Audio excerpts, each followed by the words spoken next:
कैसे हो विद्यार्थी मित्रों, सब मजे में ने? अच्छा, तो आज हम मार्गदर्शन स्वाध्याय पोथी का यूनिट नंबर 1 इतनी शक्ति हमें दे न दाता, उसका मार्गदर्शन समझने का प्रयत्न करेंगे। सबसे पहला प्रश्न है, निम्नलिखित प्रस्तुत प्रश्न के उत्तर के लिए दिए गए विकल्प में से सही विकल्प चुनकर उसका क्रम अक्षर सामने दिए गए चौरस बॉक्स में लिखिए। पहला प्रश्न, हमें ईश्वर को किस रूप में संबोधित किया गया है?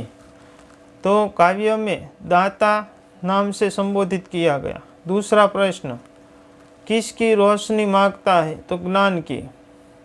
दुश्मनी से हमें किसके खो जाने का डर है? तो खुद के। जाने कैसे यह धरती थमी है? तो धरती। कोष्टक में से उचित शब्द चुनकर रिक्त स्थानों की पूर्ति कीजिए।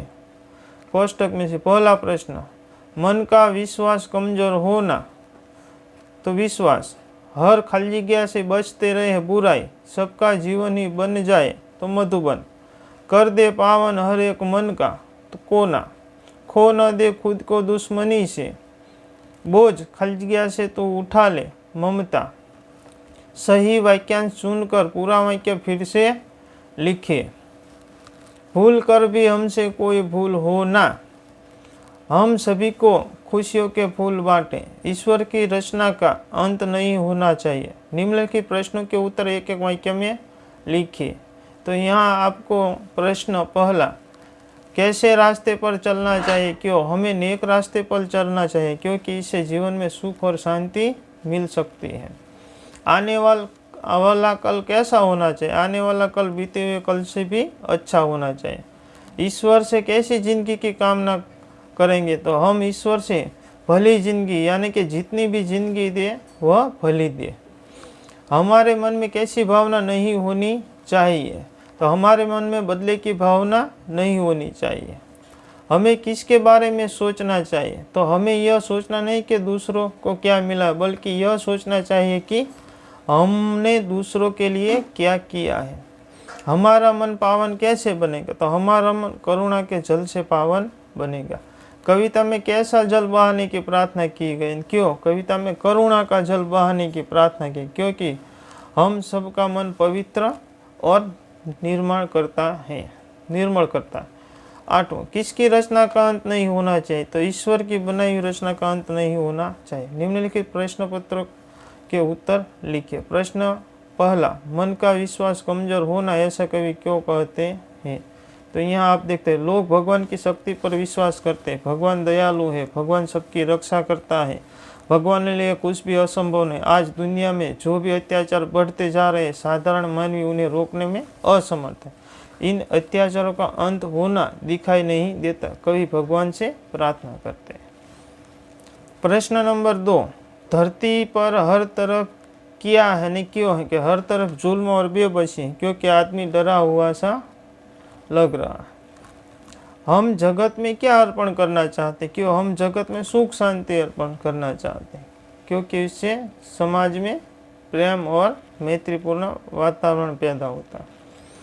हम सभी को क्या बांटना चाहते? क्यों? हम सभी को खुशियों के फूल बांटना चाहते क्योंकि आसपास के लोगों को सुखी बनाना हमारा कर्तव्य है और आनंदित देखकर हम भी आनंद मिलता है। तो यह प्रश्न आप ध्यान से देखिए। आगे प्रश्न नंबर 5, सबका जीवन ही बन जाए मधुबन का भावार्थ क्या है? तो आज ये मधुबन बगीचा, तो एनो भावार्थ शू है? तो यहाँ आप सब लोग देख रहे हैं, उसे ध्यान से पढ़ें।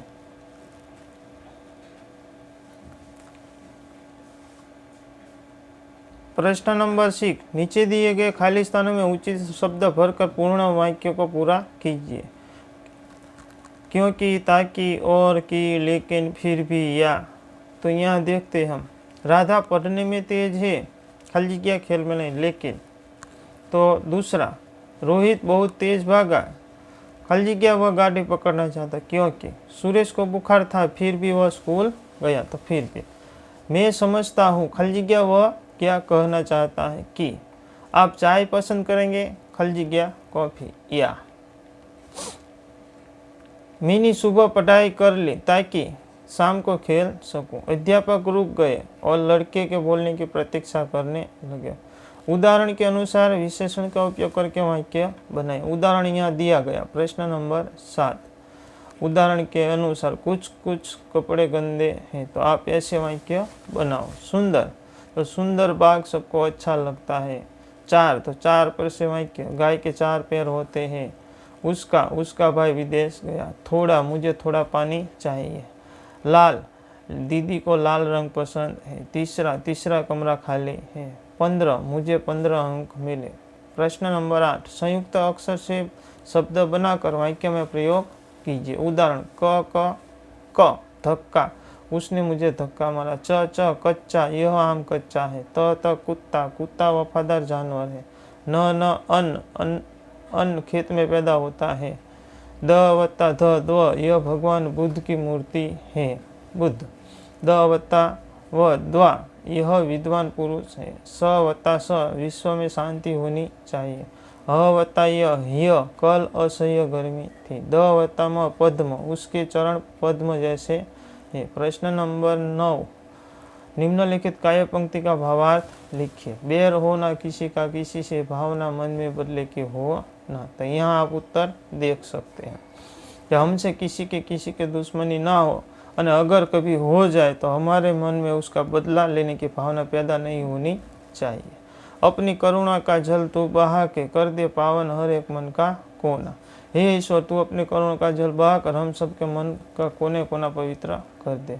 निम्नलिखित परिषद का मातृभाषा में अनुवाद कीजिए। यहाँ परिषद दिया गया तेनो मातृभाषाમાં अनुवाद करવાનો છે। અહીંયા મેં તમને અડધી લીટી આપી છે अनुवादની, પછી તમે જાતે આગળ વર્ક करजो। प्रश्न नंबर 11, इसलिए तो निम्नलिखित विषय के बारे में अपने विचार व्यक्त कीजिए। बारिश होनी चाहिए या नहीं। बारिश होने से धरती हरी भरी बनती है और खेत में अच्छी फसल होती है। तो यहाँ उत्तर आप देखते हैं। ध्वनि तो मनुष्य, पशु पक्षी और वनस्पति का जीवन है। यदि बारिश नहीं होती तो धरती पर सजीव सृष्टि का अस्तित्व भी नहीं हो जाता, का वनस्पति का भी नाश हो जाता। बारिश नहीं होती तो यह नुकसान होता। बारिश होने से कीचड़ होता है, गंदगी फैलती, बीमारियां बढ़ती।